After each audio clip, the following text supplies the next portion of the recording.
really matters? That might be the most important question you can ask. So let's talk about it. Welcome to What Really Matters podcast, Everyday Spirituality with Karen Wyatt.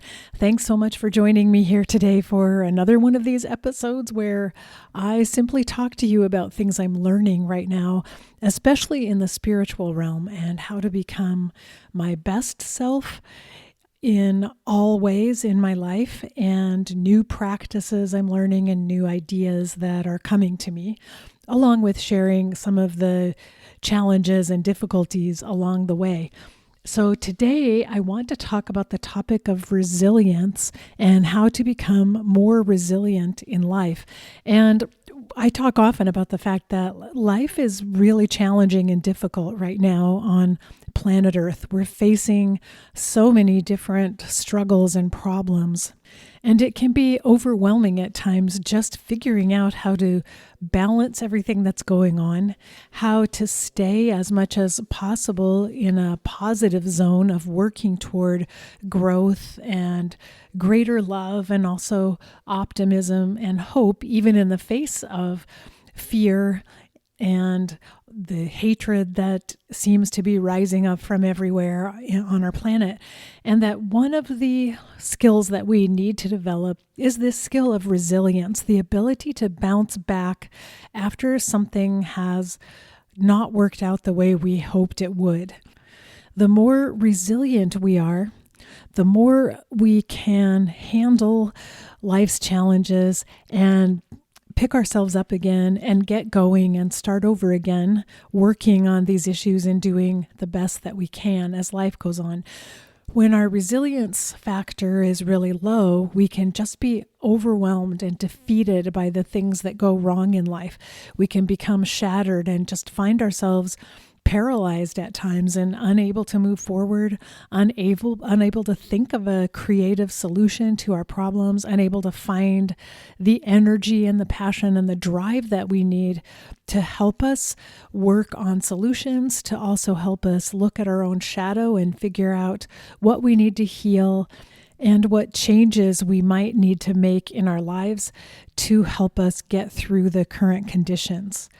So definitely resilience is something we all need to have right now, and we're going to need it more and more in the future. But as I said, the good news is that resilience is something that you can learn and strengthen and improve in your own life. And I found a really cool website called resiliencecenter.com.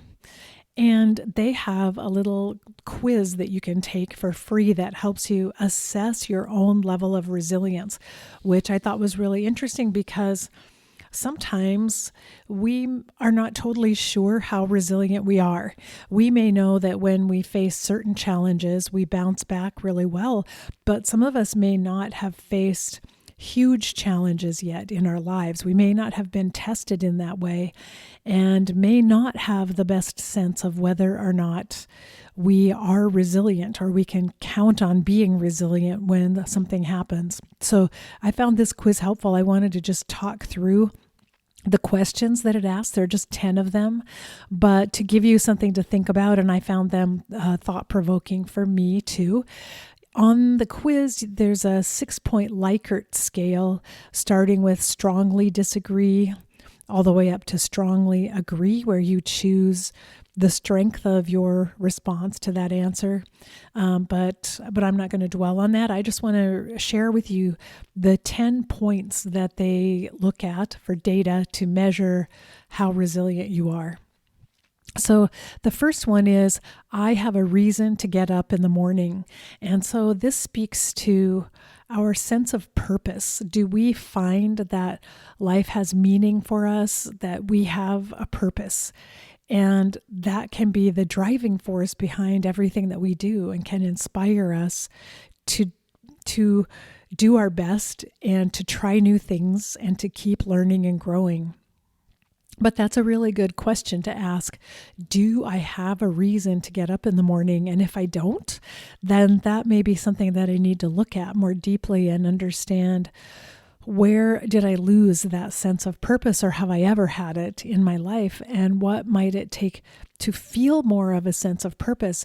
It's possible if I don't feel purpose that I may be a little bit on the wrong path. Maybe I'm doing the wrong job. Maybe I haven't found work that inspires me every day, or even habits or creative pursuits that inspire me. And so that might be something I need to look into if I don't feel that I have a reason to get up in the morning. The second question has to do with perseverance. How likely am I to finish something if I start it? And so that's also a good quality, a good part of resilience. Can I keep going when the going gets tough? During those days when I feel dry and I don't feel so creative and I don't have ideas, or I don't even have the energy or the desire to keep working on a project, can I keep going anyway? And can I get myself fired up to keep working on something in order to finish it? And that's something really good to think about. I'm someone with a lot of perseverance at times for certain projects, and so when I look at that, I think, oh yes, I have great perseverance when there's something I really want to get done. Yet on the other hand, I have dozens of unfinished projects in folders on my laptop. And therefore, I don't always have perseverance. Maybe it's that I don't have enough passion about some of those projects, but I don't always finish what I start. So, and I usually really want to, I would like to, but I don't always manage to finish it. Therein lies the issue of procrastination that I talked about a couple of weeks ago. All right, so the third question to look at, I'm not upset for too long when life doesn't go my way. And that's the ability to learn from our disappointments and keep moving forward rather than just being completely upended and blocked and stopped when something doesn't go the way we want it to. This really talks about our maturity in a way, our spiritual maturity.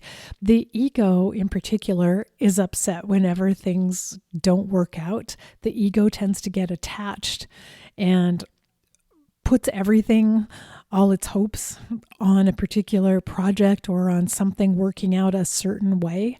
And the ego can become just devastated and smashed when disappointment happens and something doesn't work out. But if we have spiritual maturity and we're able to turn to our higher consciousness, that part of ourselves, our witnessing self, can help us get through those times of disappointment, can see a bigger picture and can see, oh, well, here's what we need to try next then. Here's how we will move forward. We're not going to let this disappointment stop us right here and now.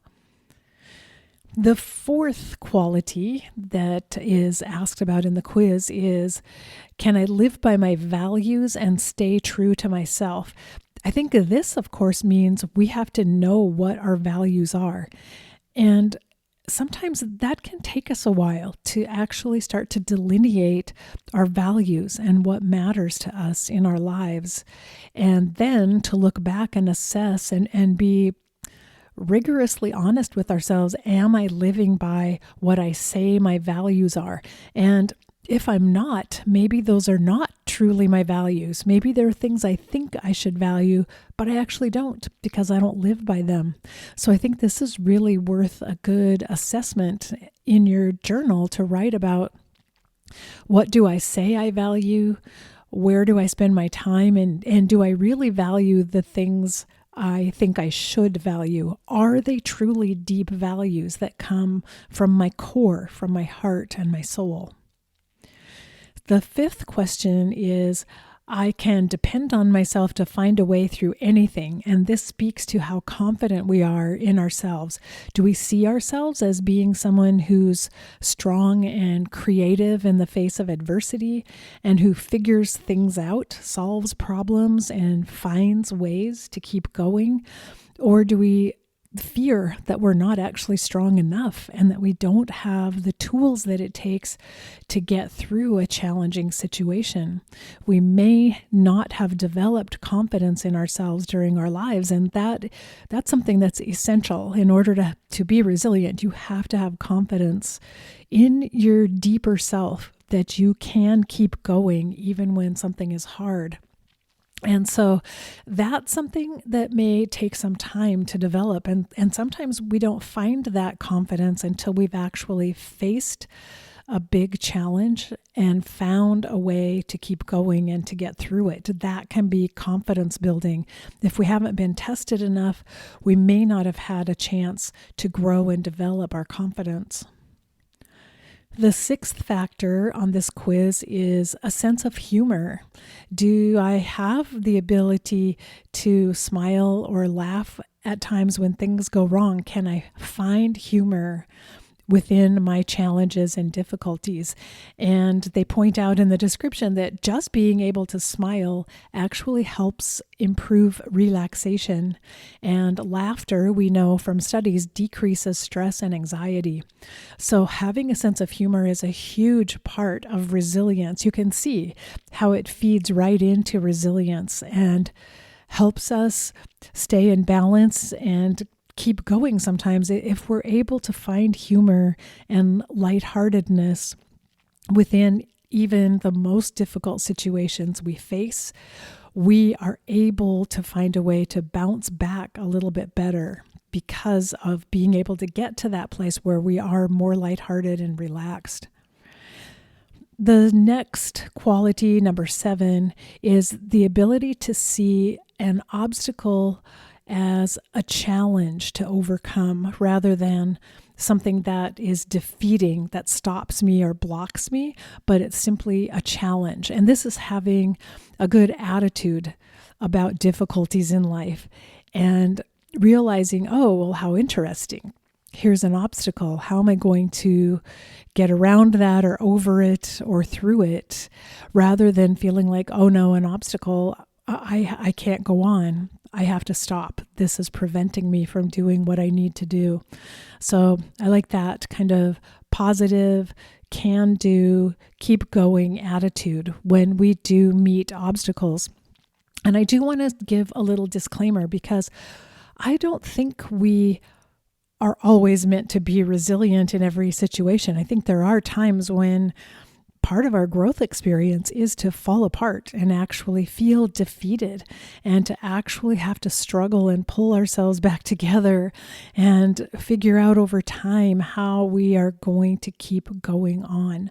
I think that speaks to this experience of post-traumatic growth when we're able to find a way to grow in spite of the traumas of life. So I think resilience is something we develop over time, and it is our challenges and difficulties that help us develop it. But we don't necessarily have it right now in the moment when we wish we did or when we feel like we could use it. It's something that we gradually acquire over time. So I don't mean in any way to be judging anyone who says, wow, I just get demolished when a huge obstacle comes up and I have no idea how to proceed and I spend a few weeks on the couch eating ice cream.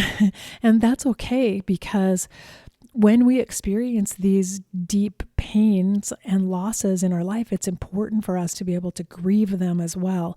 So having resilience doesn't mean that we're immediately back up on our feet and ready to move on to the next thing. It just means that we have the capacity to get through the challenging thing eventually and find a way to grow and to keep going afterwards. So this having a good attitude, being able to see obstacles as a challenge that I can eventually find a way to get through or overcome. I think that speaks to our mindset. And having that mindset, again, doesn't mean that we always will react with a huge amount of resilience. It doesn't mean that we have the capacity right now. It means, though, that we're open to it. We're open to finding ways to grow and learn and change through our difficulties and obstacles. So, number 8 is the idea of meaning and believing that life has meaning no matter what happens. I think this is another part of mindset, but it's actually deeper. It's really our spiritual orientation to life. And this quality, again, we may not have this if we have not developed spiritually to a high enough level of consciousness to be able to look at life in this way, to look at life as always having a meaning one way or another. And last week I talked about Viktor Frankl and his book, Man's Search for Meaning, and how he concluded that it's people who find meaning in life no matter what, who were able to survive the concentration camps during World War II. And so this ability to find meaning and see life as always having meaning no matter what happens, again, I think it's something we can develop and learn over time. But if we don't have that right now, it's just a matter that we haven't grown to a place where we are able to see life from that perspective. And that can become a goal, something that perhaps in the future we would like to find a way to learn that. And that's an area we may need to work on. Number 9 is determination. Can you keep trying even if the odds are against you? And can you find a way to keep going in the most difficult times? And I think, again, this is a quality that not all of us possess all the time. There might be situations in which we have great determination and we trust ourselves and believe in ourselves. And we know if I keep working on this, I will figure this out. But sometimes we are knocked flat by new situations that we haven't faced before. We don't necessarily have the confidence in ourselves to be determined and to know that I will come through this. I'll come out on the other side. I'll figure this out. We don't always have that. So determination, I think, is something that's highly variable. We may have it in lots of situations, but it may be missing for us in others, particularly if we are completely devastated by something that happens and it's something new to us that we don't feel in any way prepared to handle. And then the 10th quality is being able to be true to yourself, to know what's important to you, and also to let that knowledge guide your life. So again, I view that as higher consciousness, when we're able to be guided by our higher selves, because it's the higher selves that have the true big picture of life and what it's really about, what I'm really here for, what really matters in my life. It's our higher selves that carry that level of wisdom. And so it takes us time in life, years sometimes, to be able to develop our higher selves and also to listen to the guidance that can come from our higher selves. So again, I think this is a goal for all of us as we're working on our growth and development as higher consciousness beings, is to figure out how can I listen more and more to my higher self and not be driven by my ego. Again, this is all material that I talk about in the book, The Journey from Ego to Soul, talking about how we become soul-guided individuals rather than ego-driven individuals. And so you might find that book helpful if this is something you're interested in or struggling with, because I talk through a lot of ways that you can work on these practices to help you develop your higher self, to learn to listen to your higher self and be guided by your own higher consciousness. But I also put together some practices that I think are really helpful when you're trying to improve your resilience, because none of us are as resilient as we could be. So all of us need some work on our resilience. The Resilient Center website listed 7 habits of resilient people. I'll just list those, but I didn't find these quite as helpful as some of just listing the practices that I'm going to tell you. So they say these are the habits of resilient people. Number 1, they practice mind calming and restorative exercises. Number 2, They challenge themselves to learn and experience new things. Number 3, they view the future with optimism and hope. Number 4, they avoid extreme responses like extreme happiness or extreme sadness and are able to replace negative thoughts with realistic ones. I kind of like that. That speaks to equanimity and being able to stay a little bit more on an even keel emotionally instead of flying off to extremes, which can be exhausting for us and which can usually set us up to crash into the opposite extreme, especially if we get too excited and too happy about positive things. That can be a setup sometimes for a major crash later on. So the 5th habit of resilient people is to never give up on important goals. Well, I don't know. I don't like it when anyone uses the word never, because I think there are times when we do need to give up certain things. There are times when we may have changed or grown, and something that was a goal to us in the past that seemed very important no longer makes sense to us. And then I think it's really important that we be able to give up those things. There are things we need to let go of as we go through life so that we can really focus in on whatever at this point in my life is the most important. I don't want to be still trying to follow something that was important to me 10 years ago. I want to be able to let go of things that don't fit me anymore or make sense. So I don't like using this word never give up. I don't agree with that. All right. Number 6, make choices consistent with deep values. And that's, of course, in the quiz, like really important that you know yourself, you know what your deep values are, and that you live by those deep values. What we see happening in our society all around us right now are people who proclaim that they have deep values, but then turn around and do not live by them. If you judge their behavior and their actions according to how they talk and what they claim to value, it doesn't match up.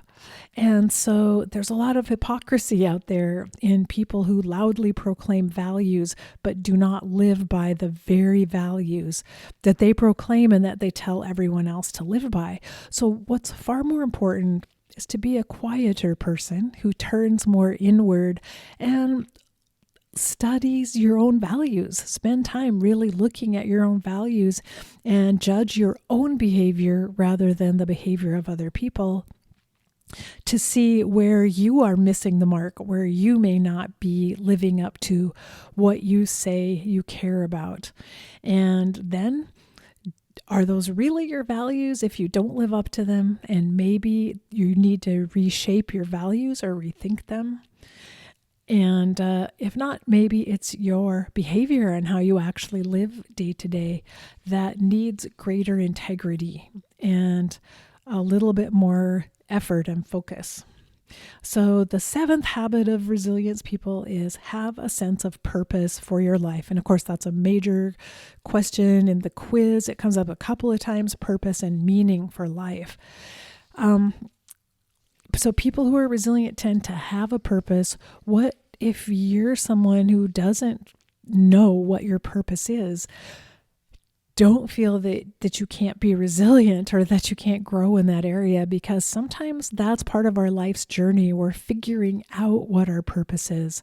We're trying to make sense of it. And I have a few previous podcast episodes on purpose, and that's one of the lessons in the 7 lessons from the dying, talking all about the fact that we have both an inner purpose and an outer purpose. It's the inner purpose is kind of our soul purpose or higher consciousness purpose.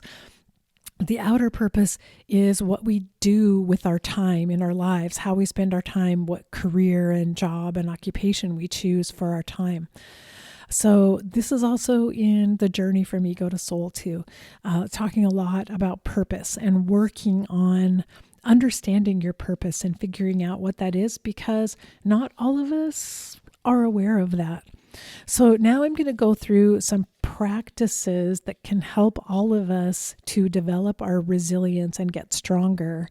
And first, I'm going to look at the physical level. And that would be simply just taking up some form of regular exercise. Could be walking, swimming, running, aerobics, dance, cycling. whatever you enjoy doing to move your body, and try to start a regular practice where you do it for a certain number of minutes a day, a certain number of days a week. Maybe you start out only 2 days a week, you walk for 15 minutes. Start very small, and gradually grow and increase the amount of time you spend doing some sort of physical exercise. It's really good for your body. It's a great stress reliever, but it also helps you develop confidence, because when you can master your own physical body in terms of doing exercise and find yourself getting stronger and fitter by doing some sort of exercise, that's extremely important for you to learn that you can grow and you can change and you can get stronger. And you need to believe that and know that about yourself in order to develop more resilience. So basically, some of the other things on the physical level are just eating a healthy diet with fruits and vegetables, getting adequate sleep, but also be sure to stretch your muscles to maintain flexibility. And yoga is a great practice to help you stretch, but there are plenty of other types of stretching that you can do, because flexibility is really good for the body. And when you keep your body flexible, it actually helps you be more flexible in your mind and your spirit as well. So you can start with the body and train yourself to be more flexible. And it's important as you get older as well to maintain that flexibility. Next, for your mental health, learn new things. And that's one of the 7 habits of resilient people, that you intentionally challenge yourself to learn something new. Maybe you read books about subjects that you haven't known anything about before. You can do crossword puzzles or other types of problem-solving skills, which will help with your memory and help keep your brain agile. You can visit museums and art galleries to see and learn new things, and study artists, or study history and read stories about the past, things that just help you keep always learning about something new. Or maybe you take up a hobby or a craft that you find stimulating. Learn to do something completely new and different that you've never done before. Again, that feeds into your resilience because you see yourself as someone who's capable of always growing, always learning. And you also recognize there's so much out there in this vast universe to learn. And it's fun to have this attitude of always being in a state of learning. Next, for your emotional health, spend some time laughing every day, and that was a quality of resilience in the quiz that we talked about. Being able to utilize laughter for the benefits it brings us physically and emotionally, and intentionally working on laughter. Some people are just funny and they do laugh all the time. It comes naturally to them to laugh, but some of us actually have to work on it in order to incorporate more laughter in our lives. So you may need to read some funny books or watch some videos, listen to some comedians. You can find podcasts that are comedy podcasts. There is this cool video that I really like. I've talked about it a lot, called Buddha on the Train, which you can find on YouTube. Just search Buddha on the Train. And it's about a 5-minute video. It shows a man entering a busy subway car who starts laughing for no reason. And as the journey progresses, more and more people in that subway car start laughing as well, even though there's nothing funny happened except the fact that one person is laughing. And eventually the entire car is just, everyone is doubled over with laughter. I mean, they're wiping their eyes with tears rolling down their faces, and they can't stop laughing. And as you watch that little video, you start laughing as well. And it's amazingly refreshing and cleansing to just sit and laugh, almost for no reason, but laughing for the beauty of laughter, just to hear it and to feel it in your body. So Buddha on the Train is that particular video if you're interested in it. For your emotional health, I also recommend keeping a journal, and I always talk about that. I recommend it all the time. But your journal is the place where you talk to yourself, you write lessons to yourself, letters to yourself, excuse me, and you explore things about yourself. You look at, how am I doing right now? How did today go for me? Where was I disappointed? Where did I feel let down? What would I like to change? Might I have been able to do a little bit better? What do I want to learn next? That's where you can write all of these things. And that becomes part of the engine for your growth, that you constantly have a place you can turn to write down what you're feeling, reflect on it, and use it to inspire you in the future. Emotionally, it's also really helpful to use meditation or relaxation techniques to help quiet the mind and body. And that's one of the 7 habits of resilient people. They do mind calming and restorative practices. So meditation and relaxation, very helpful. I suggest also this idea that I love, having a joy break, maybe once a week, and going somewhere specifically just to enjoy beauty. And so going out in nature, listening to music at a concert, or going to an art gallery, some other really pleasant experience, just take in the beauty. Maybe you go look at a beautiful building that has stained glass windows, and you just look at those for just to enjoy the beauty of it. That once a week you take small little breaks just to experience pure joy at the beauty in the world and the beauty of life. And then also emotionally, finding creative ways to show your love to other people. So maybe you've learned how to make a small gift that you could give to other people, or you do a favor for someone or surprise them with something. And you spend a certain amount of time every day focusing on, how can I show various people in my life my love in a new and different way than I may have done it before. And then finally, in the spiritual category, there's a lot of room for growth for most of us here. And I have listed take up a spiritual practice, but I already talked about meditation, yoga, relaxation techniques. Those all fall under the category of, quote, spiritual, end quote, practices that don't have to be religious at all, related to any kind of religion. And so I know I get pushback sometimes if I talk about spiritual things, because it sounds to people like I'm recommending a religion. I'm not at all. I'm just saying you focus on practices that help your body, mind, and spirit. And don't forget the spirit. Your higher consciousness is that spirit. Practices that will help you calm down, be still and quiet, so that you can practice listening to your higher guidance when it's there. And so you can use things like just contemplation. Some people utilize prayer, and that's perfectly good as well if you're someone who feels benefited by that.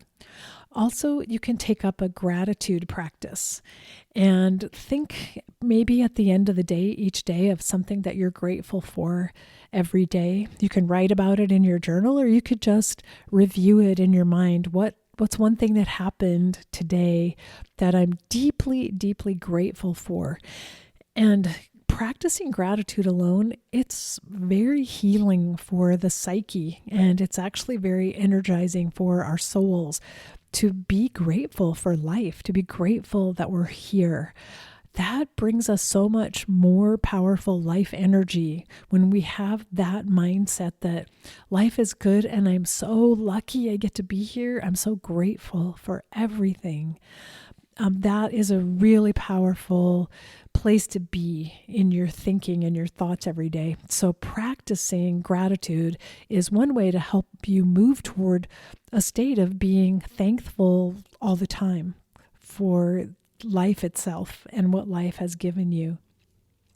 Another practice in this spiritual category is forgiveness, and being willing to forgive yourself for things that happened in the past, forgive other people, to just forgive life itself for the things that didn't turn out the way you wanted, for the times when you felt betrayed or even abandoned by your own life path, things that didn't happen the way you wanted them to, be able to forgive and let go.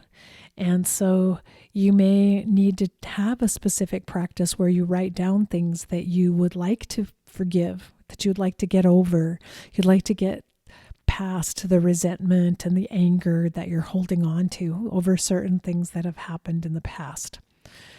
So those are my ideas for practices you could work on to help develop resilience, which again, I can't emphasize enough. We're all going to need to be resilient people in the future. It's very important that we keep working on this. And as we approach the holidays this year, I hope you keep that in mind and that you'll spend a little time every day just helping yourself to become more resilient so that you can cope better when things go wrong and when life becomes stressful and challenging for you. So until we're together next week with a new topic, remember, we're here for love. So face your fear. Be ready for whatever life brings you next, because that's what resilience means, actually, being able to handle whatever life brings us next. And continue to love each and every moment of your very precious life. Bye-bye.